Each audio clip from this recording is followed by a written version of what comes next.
네, 민수기 강의 네 번째 시간입니다. 오늘은 민수기서 3장 4장에 나오는 내용을 중심으로 은혜의 기회를 잡은 레위지파, 특별히 이제 레위지파에 대해서 우리가 함께 은혜 나누기를 원합니다. 여러분 성경을 읽으실 때 창세기는 참 재밌게 잘 읽으시거든요. 그런데 사실 레위기서부터 출애굽기 중반부, 그 다음에 레위기, 민수기 이 부분을 굉장히 힘들어 하셔서 거기서 이제 성경 읽기를 포기하고 하시는 분이 많이 계시는데요. 아마 이 강의가 여러분에게 굉장한 도움이 될 것입니다.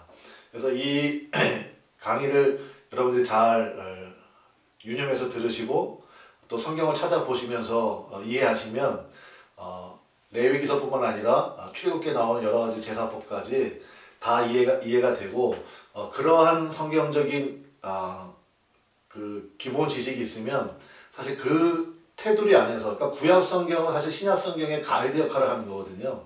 그래서 신약 성경에 있는 모든 말씀들이 아주 굉장히 쉽게 와 닿을 수 있기 때문에 특별히 이 사순절 기간에 우리가 함께 나누는 이 민수기 말씀을 여러분들이 관심을 가지시고 저도 열심히 준비하고 이 시간을 예비하겠습니다. 여러분도 그러한 마음으로 참여해 주시면 참 귀한 은혜가 있을 줄로 믿습니다. 민수기 3장과 4장에는 우리 레위지파에 대한 얘기가 나오는데요. 이번 기회에 우리가 좀 확실히 좀 정리를 하면 좋겠습니다. 많은 분들이 좀 헷갈려 하시는데 그 제사장의 역할과 레위지파의 역할은 분명히 다릅니다. 레위지파의 역할은 하나님께서 구별해 놓으셨거든요. 그러면 제사장은 누가 하느냐? 우리 아론의 아들들이 있습니다. 아론의 아들이 4명인데요. 나답, 그 다음에 아비후,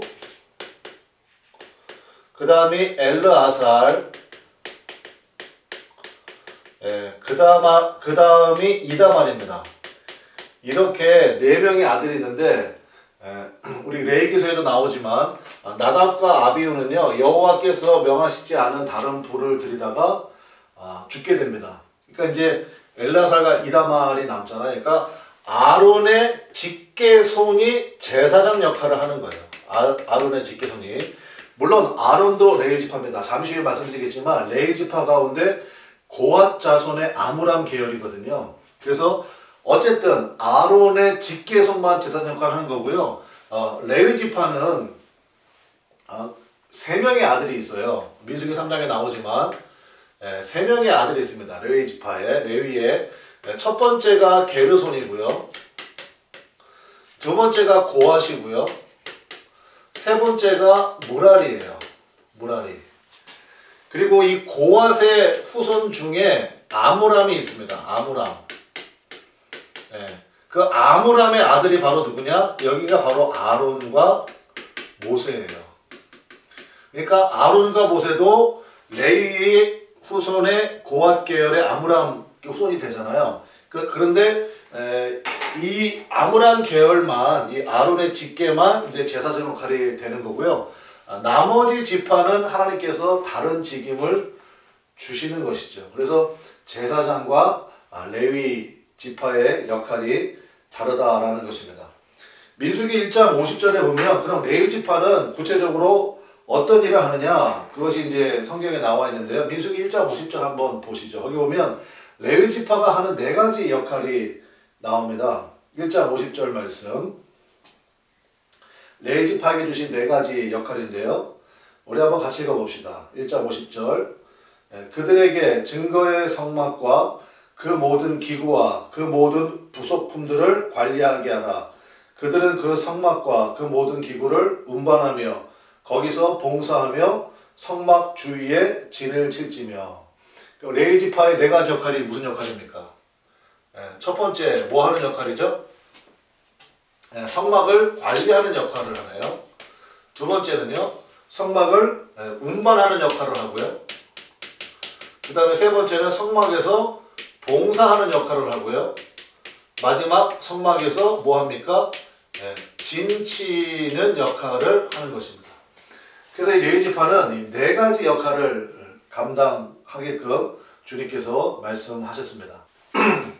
네, 다음으로 살펴볼 말씀은 레위 자손의 조직과 임무인데 4장 3절에 보면 하나님께서 레위 지파를 숫자를 또 세게 하십니다. 그래서 거기에 보면 레위 지파는 어떻게 조직이 되어 있고 어떻게 임무가 주어지는지가 나오는데 먼저 임무를 한번 살펴보겠습니다. 임무를 살펴보면 제가 지난번에 한번 말씀을 드렸죠. 성막이 이렇게 있잖아요. 성막이 있으면 성막의 입구는 동서남북 사방으로 다 뚫려 있죠. 들어오기 편하게 또 나가기 좋게 하려고. 틀린 얘기죠. 사방 표시를 한다 그러면 이쪽이 동쪽, 서쪽, 남쪽, 북쪽이잖아요. 동쪽에만 문이 있습니다. 근데 하나님께서 그 공부해 보신 분들은 알겠지만 성막 안에 있는 여러 가지 기구들은 그 모양이며 치수며 굉장히 섬세하게 세세하게 말씀하시는데요. 입구는 사이즈가 나와 있지 않아요. 그러니까 넓게 만든 좁게 만든 그러니까 누구든지 오라 뭐 이런 메시지가 분명히 담겨 있다고 생각합니다. 자 어쨌든 동쪽으로 들어가면 번제단이 있고요. 그 다음에 뭐가 있습니까? 물두멍이 있고요. 그 다음에 성소와 지성소 이렇게 구별이 되어 있다 말씀을 드렸죠. 그러면 아까 말씀드린 레위 지파, 게르손, 고핫, 무라리 이건 여러분 꼭 좀 기억하시면 좋겠어요. 한번 따라해 보실까요? 게르손, 고핫, 무라리. 그래서 게르손은 어느 쪽에 진을 치느냐? 성막 서쪽에 진을 치고요. 게르손이 담당하는 것은 뭐냐? 성막 안에 여러 가지 천과 휘장이 있습니다. 그 천과 휘장을 관리하는 역할을 하고요. 그 다음에 고핫이 있죠. 고핫은 남쪽에 진을 치는데 이 고핫 자손은 지성물을 관리합니다. 지성물을 관리하니까 주로 이 성소 안에 있는 등잔대라든지 언약궤라든지 이런 것들을 관리하고 운반하는 역할을 하고요. 그 다음에 무라리 자손은 북쪽에 진을 치고 무라리 자손은 뭐냐? 기둥이나 널판지 이런 것들을 관리하고 운반하는 역할을 하게 됩니다. 그리고 동쪽에는 모세와 아론이 진을 치고요. 그리고 우리 지난번 시간에 배웠지만 동쪽에는 우리 유다를 중심으로 유다 지파, 유다, 이사갈, 스불론. 그 다음에 여기 남쪽에는 르우벤 지파를 중심으로 시므온과 갓. 그 다음에 서쪽에는 에브라임 지파죠. 그죠? 에브라임 지파. 그 다음에 므낫세, 베냐민. 그러니까 라헬의 후손들이 되겠습니다. 그 다음에 북쪽에는요. 북쪽에는 단, 아셀, 납달리 이렇게 동서남북으로 진을 치게 하나님 만드셨거든요. 근데 여러분 보세요. 하나님의 디자인을 여러분 잘 보시면 성막을 중심으로 이스라엘 백성들이 거하는데 레위 지파가 성막 주변에 삥 둘러있죠. 그렇게 만드신 이유가 있다는 것입니다. 그 이유가 뭐냐? 오늘 3장 12절 한번 말씀 보실까요? 민수기 3장 12절 말씀입니다. 우리 한번 같이 읽어봅시다. 시작. 보라, 내가 이스라엘 자손 중에서 레위인을 택하여 이스라엘 자손 중에 태를 열어 태어난 모든 자를 대신하게 하였은즉 레위인은 내 것이라. 이스라엘 자손의 모든 자를 대신하여 하나님께서 택하신 지파가 바로 레위 지파. 즉 이 그림에서 볼 수 있는 것처럼 하나님으로부터 이스라엘 백성들을 축복하고 또 보호하는 역할을 레위 지파가 담당을 했다는 것입니다. 여러분 성경에서 영적으로 가장 암울한 시기가 사사시대거든요. 근데 사사기를 읽는 방법을 잠깐 말씀드리면 사사기는요 그 에필로그처럼 뒤에 레위 지파의 이야기가 나와요. 근데 레위 지파가 굉장히 무너져 있습니다. 그러니까 거기를 읽고 앞부분부터 읽는 거예요. 사사시대 왜 이렇게 영적으로 어둡지? 사사시대에 왜 이렇게 여호와의 말씀이 희귀하지? 레위 지파가 무너졌기 때문입니다. 백성들이 레위 지파를 돌보지 않아요. 그래서 레위 지파가 막 정처 없이 떠돌아다닙니다. 그래서 여러분 하나님께서 주신 레위 지파, 하나님이 주시는 은혜와 축복들을 백성들에게 전달해주고 또 백성들을 보호해야 하는 그러한 역할을 하는 레위 지파가 사실은 굉장히 소중하죠. 그래서 여러분 목회생활 아니 신앙생활을 하실 때 여러분이 나의 담임 목사가 있어야 돼요. 그래서 그 목사님과 긴밀하게 영적인 교류를 주고받고 또 백성 성도들의 헌금을 통해서 그 레위 지파들을 생활을 보존해주고 그게 하나님의 법이잖아요. 그거 하나님이 굉장히 귀하게 보신다는 것입니다. 그래서 그걸 굉장히 잘해서 축복받은 사람이 있죠. 그게 누굽니까? 바로 다윗이에요. 다윗이 사울왕을 죽일 수 있는 기회가 여러 번 있었잖아요. 그런데 단 한 가지 이유 때문에 그 이유가 뭡니까? 여호와의 기름 부음 받은 자다. 비록 나를 죽이려고 저렇게 애를 쓰고 노력을 하는 그 사람이지만 여호와의 기름 부음을 받았다는 이유만으로 다윗이 사울왕을 보호하잖아요. 그래서 하나님이 굉장히 귀하게 보셨다는 것입니다. 그래서 여러분 레위 지파, 요즘 식으로 얘기하면 목회자들이 되겠죠. 목회자의 판단은 하나님이 하시는 겁니다. 그래서 우리들이 하는 역할은 뭐냐? 그 목회자를 사랑하고 존경하고 또 그 목회자의 관계를 긴밀하게 유지하고 하는 것. 그리고 굉장히 중요한 은혜의 축복이 된다는 것이죠. 그리고 이제 이스라엘 백성을 세신 것처럼 하나님께서 레위 지파를 세게 하시는데요. 특별히 레위 지파는 이스라엘 백성은 20세 이상을 이제 계수하게 하셨잖아요. 근데 레위 지파는 1개월 이상 된 사람을 계수하는데 우리 민수기 4장에 나옵니다. 전체 수를 세어봤더니 레위 지파의 수가 몇 명이 나왔느냐? 22,000명이 나왔어요. 22,000명. 그리고 나서 이스라엘의 마다들을 세게합니다. 이스라엘 백성의 마다들을 세게합니다. 마다들만 세게했더니 1개월 이상 된 이스라엘 백성의 마다들 셌더니 숫자가 얼마나 나왔느냐? 22,273명이 나와요. 그러니까 273명이 초과가 됐죠. 거기에 대해서는 하나님이 어떻게 말씀하셨냐면은 한 사람당 5세겔씩을 해서 속전으로 내게 하셨습니다. 그래서 여러분, 그러니까 그 이스라엘 백성의 그 모든 수를 대신하게 하시는 것, 그것이 바로 레위 지파의 역할이고 그 근거가 레위기 27장 1절부터 8절에 나오거든요. 그래서 하나님께서는 철저하게 그 모든 것들을 지키신다는 거예요. 보신다는 것입니다. 그래서 레위 자손의 조직과 임무가 이렇게 주어지게 된 것입니다. 자, 그렇다면 여기서 우리가 질문을 하나 해야 됩니다. 왜냐하면 이스라엘의 지파가 12지파가 있잖아요. 장자의 명분은 사실은 그 요셉 지파에 있고, 근데 영적인 계대는 사실 유다 지파가 영적 장자의 역할을 담당하게 되는데, 그런 이스라엘의 12지파 가운데 왜 레위 지파일까? 왜 하나님께서 레위 지파로 하여금 하나님의 일을 맡아서 성막을 관리하고 운반하고 봉사하고 헌신케 하는 이 일을 맡기셨을까? 우리가 사실 이 질문이 나와야 되거든요. 그래서 왜 레위 지파가 그렇게 선별되었는지를 살펴보도록 하겠습니다. 레위 지파가 선별된 사건을 보기 전에 우리가 먼저 봐야 될 것은 창세기 34장의 사건입니다. 창세기 34장에 무슨 사건이 나오냐면요. 세겜족 학살 사건이 나와요. 네. 세겜족 학살 사건이 나오는데 창세기 34장에 이게 무슨 얘기냐면요. 야곱의 자녀들 가운데 디나라는 딸이 있습니다. 근데 이 디나가 세겜에 거할 때 아마 이제 마실을 나갔던 것 같아요. 근데 세겜족 추장의 아들이 디나를 보고 강제로 자신의 침실에 끌어들여서 욕보이는 일을 하게 됩니다.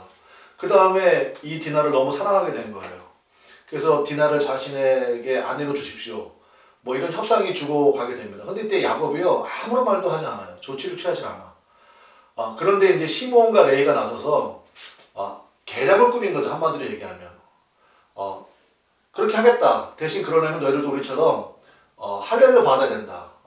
그랬더니 세겜족 이 족장의 아들이니까 힘이 있잖아요. 추장의 아들이니까. 우리가 이렇게 받겠다. 그리고 우리가 서로 이렇게 교류하자. 우리의 딸들도 너희들에게 시집 보내고 또 그리고 너희들도 우리들에게 장가 들어라. 뭐 이런 제안을 하게 됩니다. 그래서 세겜족 사람들이 이 할례를 받게 되는데 여러분 할례라는 게 뭐예요? 남자들이 받는 외과 수술이잖아요. 이 수술 받으면 그 당시 무슨 마취제가 있습니까? 뭐가 있습니까? 그러니까 3, 4일 때는 굉장히 아파서 걷지도 못하거든요. 바로 그때에 시몬과 레위가 칼 차고 들어가가지고요. 세겜 족속들을 다 죽여버린 거예요. 그게 바로 창세기 34장에 나오는 세겜족 학살 사건입니다. 이 일로 말미암아서 얼마나 참 큰 위기가 이스라엘 지파에 다가왔는지 모릅니다. 그리고 나서 나중에 창세기 49장에 보면, 자, 두 번째 창세기 49장 5절부터 7절에 보면요.